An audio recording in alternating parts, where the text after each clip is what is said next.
Je vais vous montrer comment réaliser le maquillage de soir au CAP esthétique. Alors tout d'abord, je commence par appliquer une crème de base sur le visage de mon modèle. Donc la crème de base, vous pouvez l'adapter en fonction des besoins de la peau du modèle. Donc je l'applique sur l'ensemble du visage.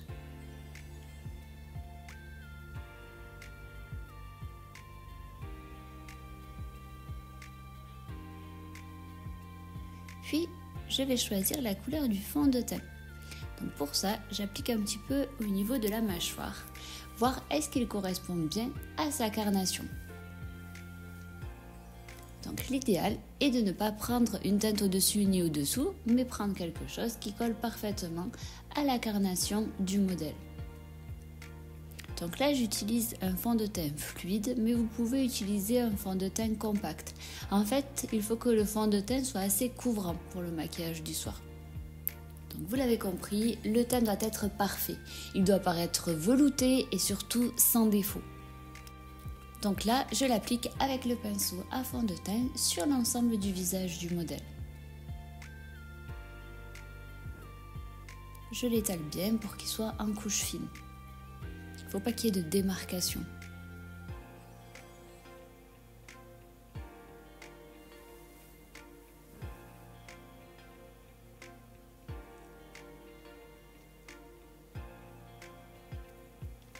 On l'étale bien jusqu'aux cheveux. Et on descend bien dans le cou et le décolleté.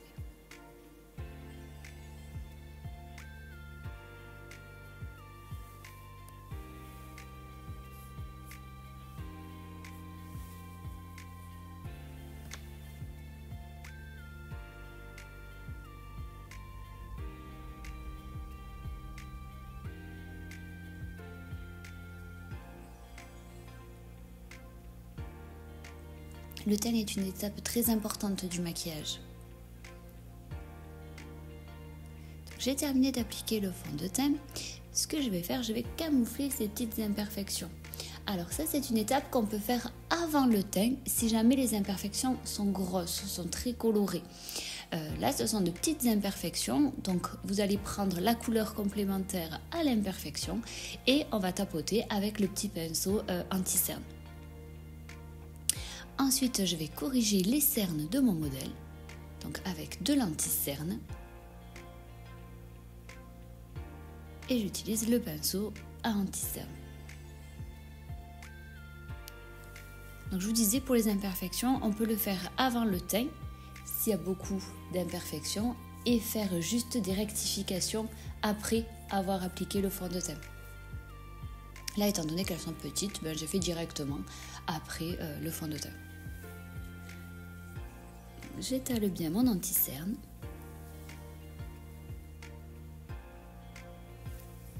Et je vais appliquer du clair sur certaines zones du visage. En fait, d'appliquer du clair comme ça va apporter de la lumière, ça va donner du volume. Donc du coup, je fais ça sur l'arête du nez, comme vous pouvez le voir. On souligne les pommettes. On souligne la base du front, c'est-à-dire entre les deux sourcils. Et on souligne le menton. Donc là, c'est le clair que j'applique, à une teinte légèrement en dessous, en fait, de mon fond de teint.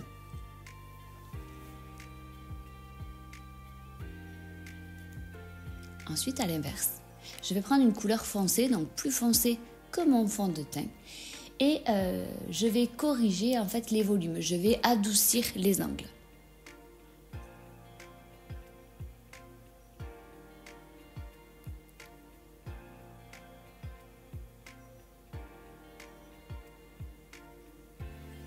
Donc, petit récap, clair, arête du nez, front, pommettes et menton. Foncé de part et d'autre du nez, au niveau du maxillaire et de chaque côté du front. Et là, je vais venir estomper, en fait mélanger ces couleurs. Pour pas que ça fasse non plus un trait net, pour que ça fasse fondu.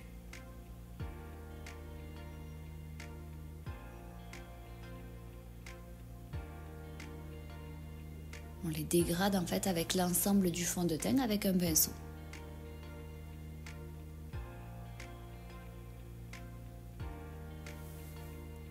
Donc Donc une fois que j'ai terminé le travail du teint, je vais venir déposer une poudre libre translucide sur l'ensemble du visage.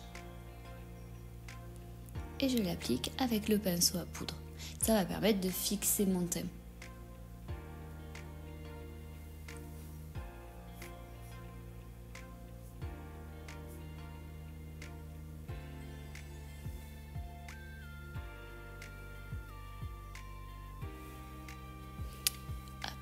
Je passe sous les yeux, donc comme vous avez vu, je lisse d'abord en fait la cerne avec mon pouce et ensuite j'applique la poudre pour fixer.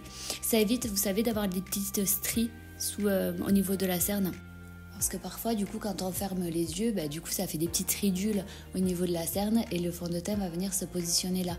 Et si je lisse pas, du coup, je vais fixer ces petits traits de fond de teint. Donc j'applique la poudre bien partout. On n'oublie pas le cou et le décolleté.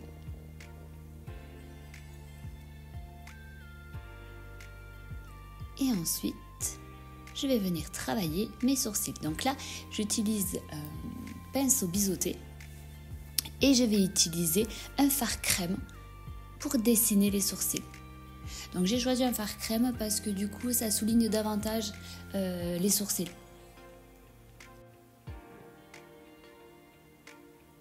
Donc du coup, je commence par dessiner le haut et le bas de mon sourcil.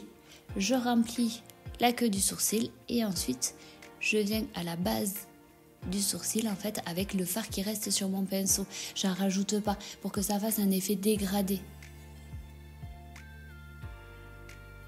Et je rajoute, vous voyez, qu'à la pointe.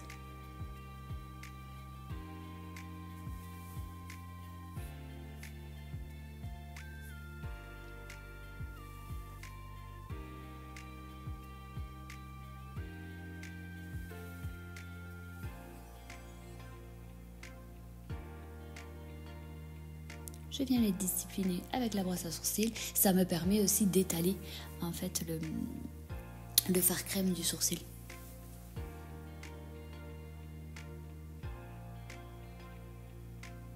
Donc pareil, je dessine en bas, je dessine en haut. Je remplis d'abord la pointe et avec ce qui me reste sur le pinceau, je viens dessiner la base.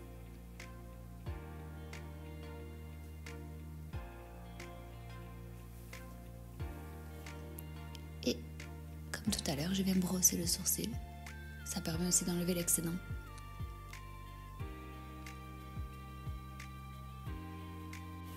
Donc je passe ensuite au travail des yeux. Donc pour le moment, j'applique juste un fard à paupières clair. Ça permet juste de poudrer la paupière. Donc là, il n'y a pas vraiment de couleur. La même couleur que la poudre translucide.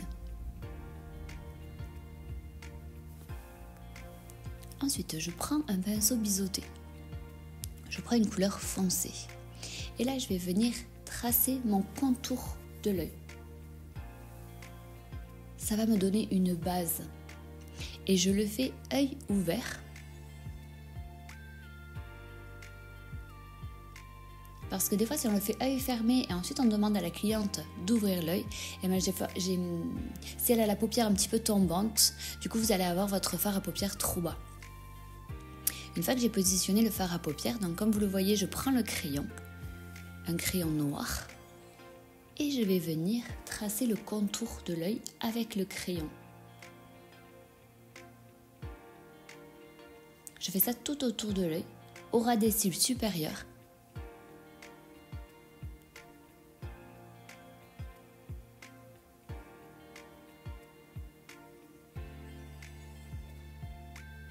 Je vais lui demander d'ouvrir les yeux et je fais ça au ras des cils inférieurs. Donc là, pour le moment, en fait, je dépose juste la matière.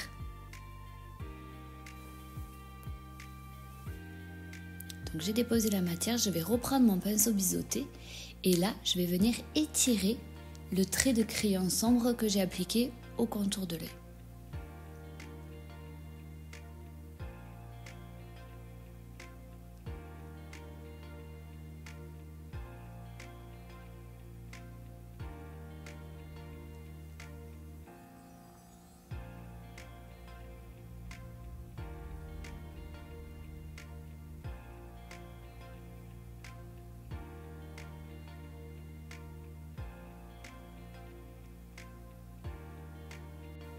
Puis je prends la couleur la plus foncée de mon maquillage et je viens à ras de cils et j'estompe vers le pli palpébral.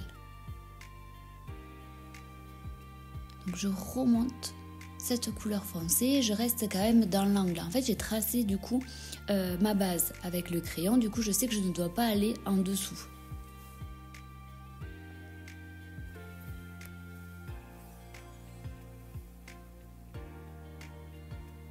J'applique le foncé.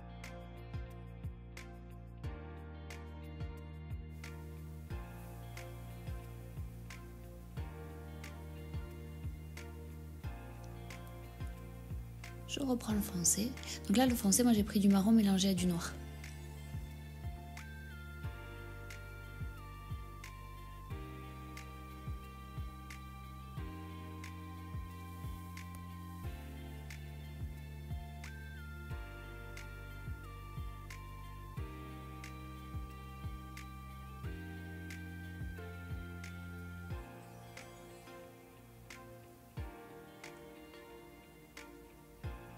Je vais estomper la matière.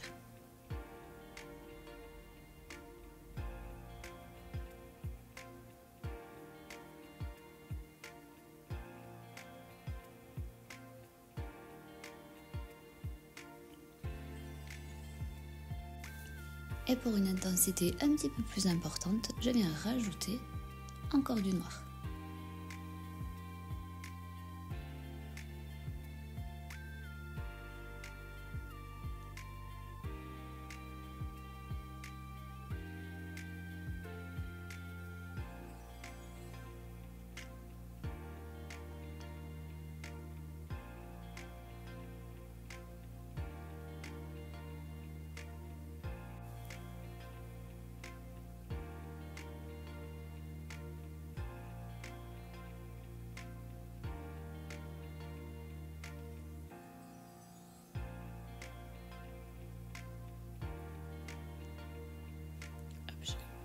Essayez de zoomer au maximum.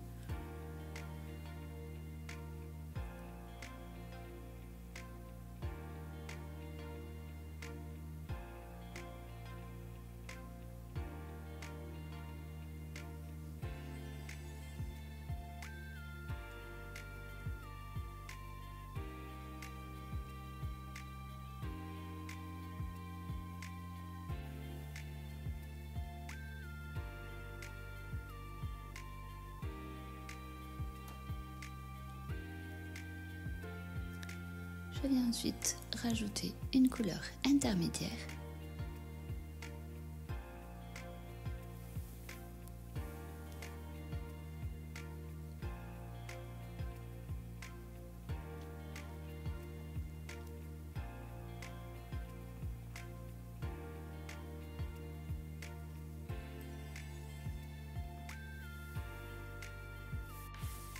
Et je viens appliquer un fard à paupières beaucoup plus irisé qui va apporter du coup de la lumière.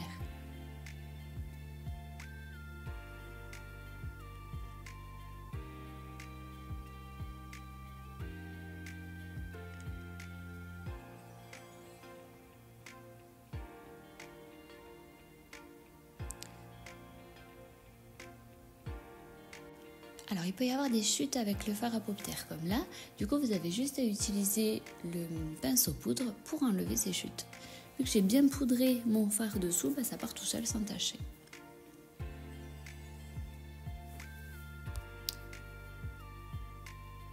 Donc juste, hop, je rajoute un petit peu de couleur foncée. Enfin, je la fonds. Voilà. Et je réalise exactement les mêmes étapes de l'autre côté.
Et voilà, mon travail de fard à paupières est maintenant terminé.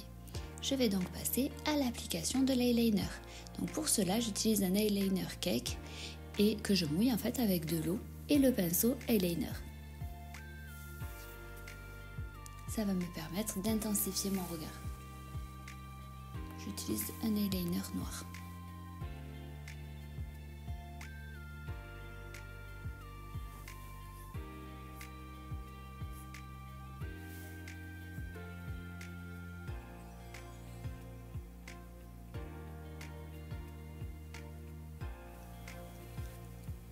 Je passe ensuite à l'application du mascara.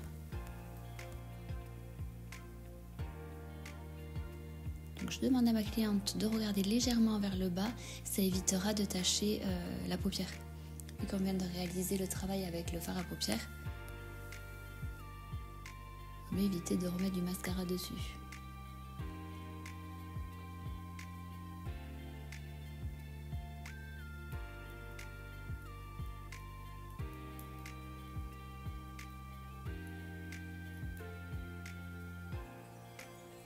Un côté puis l'autre côté.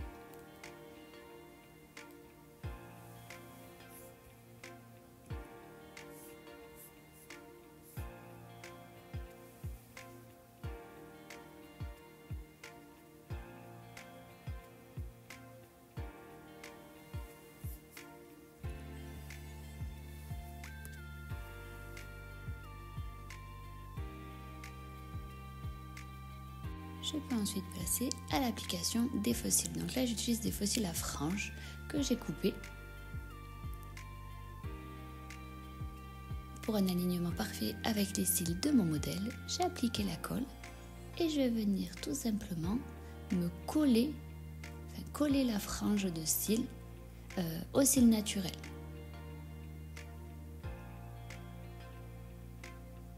On attend quelques secondes que la colle agisse.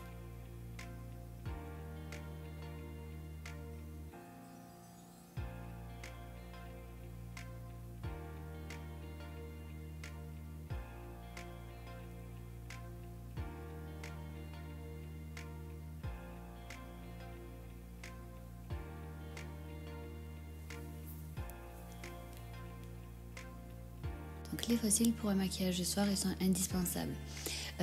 Ils vont permettre d'amplifier la courbure et le volume des cils et c'est ultra féminin. Ils agrandissent le regard tout en gardant un effet naturel. Donc là du coup on peut les trouver en frange comme là ou alors en individuel. C'est-à-dire c'est des petits bouquets en fait de 2 ou 3 cils accrochés entre eux sur une base. Donc je fais l'autre côté, pareil vous avez vu j'en colle et ensuite je vais me rapprocher au maximum de ces cils naturels. Donc là, comme je vous disais, en frange, ils se coupent pour un alignement parfait. En individuel, on imbibe leur base de colle et on les pose entre les cils naturels. Bon, on respecte bien entendu la courbure de la frange naturelle.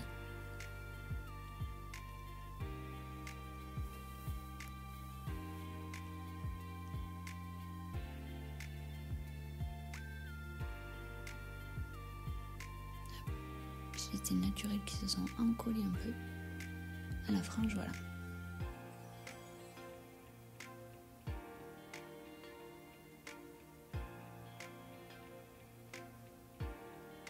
Il faut vraiment que ce soit ras de cils pour un effet le plus naturel possible. Même si bien sûr la pose de frange faux cils a un effet sophistiqué. Je passe ensuite au travail des lèvres. Donc pour les lèvres, je commence par l'arc de Cupidon et je vais jusqu'au coin externe. Je commence par la lèvre supérieure, puis je fais la même chose au niveau de la lèvre inférieure. Je remplis. En fait, pour un effet un peu volume au cœur de la lèvre, je remplis que les côtés avec le crayon. Et avec le pinceau à lèvres, je viens étaler ce crayon à lèvres.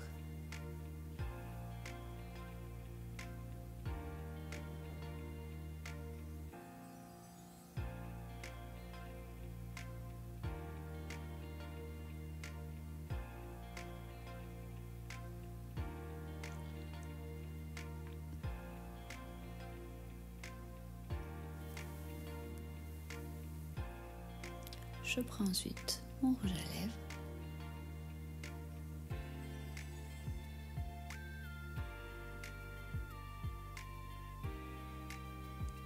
Et je viens appliquer sur l'ensemble des lèvres.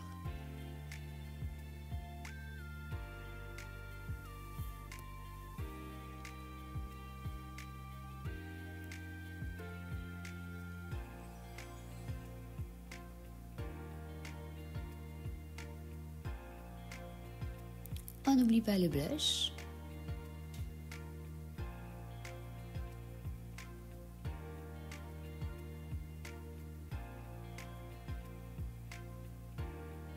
Et l'highlighter.